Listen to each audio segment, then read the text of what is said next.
Good morning. This is Keith Foote with Monday Morning Musings. And I thought I'd start with our current market conditions for the last 30 days.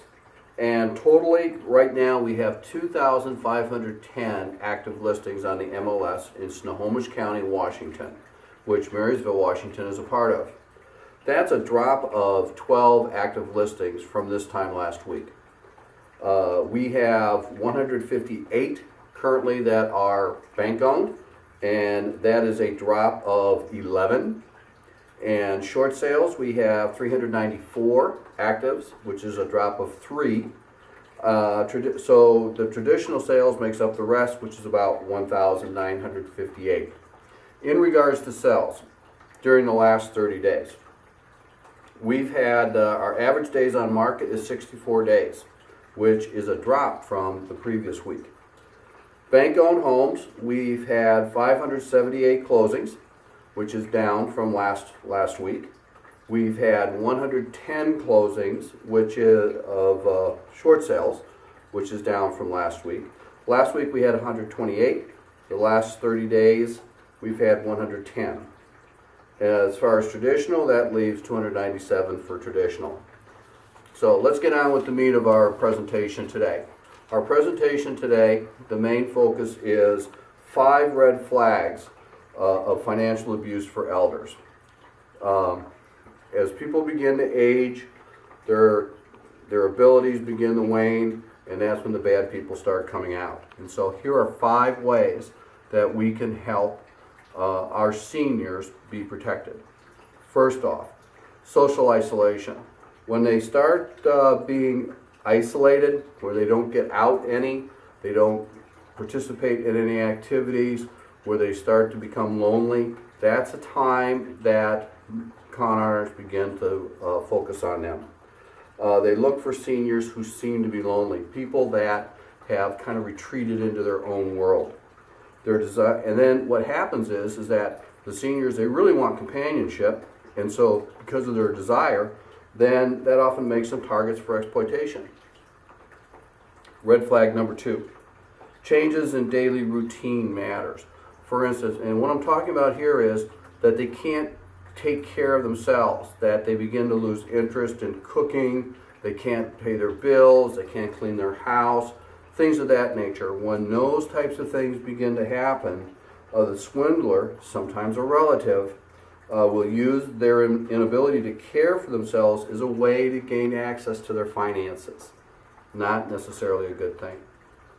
Red flag number 3, concerns about a caregiver. If your senior, the senior that's your loved one or that you're working with, begins to complain about the caregiver, listen to them, because they're very rarely are lying. One example might be, let's say they give their caregiver $50 to go to the grocery store, and it turns out that really they only needed to buy about $20 worth of stuff, but they didn't get any change, and your senior begins to complain about not getting change when they give them money to go do an errand, or they might complain about some other type of care being given to them. When they start doing that kind of stuff, you really need to listen to them and maybe take a little bit extra time to listen. Red flag number 4, becoming financially responsible for an adult who is, quite frankly, a bum. You know this person that they're giving money to is no good.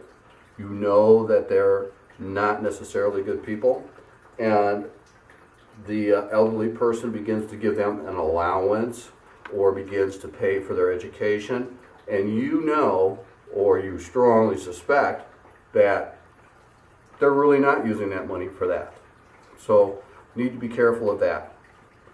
And then red flag number 5, complaining about what's not going on with their finances.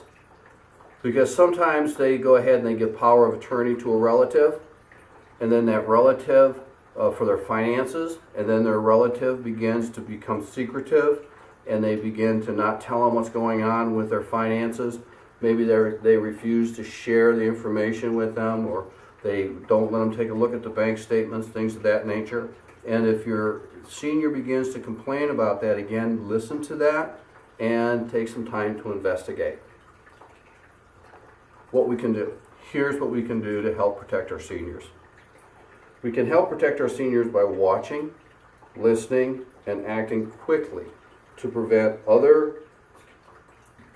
them from losing their finances. You know, they've spent their lifetime trying to save and work hard and save for their retirement, and it's a shame if some swindler can get out there and get their money.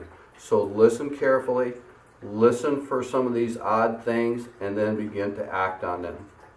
Well, that's all I have today. That is the 5 red flags of financial abuse of elders that I have. This is Keith Foote in Marysville, Washington.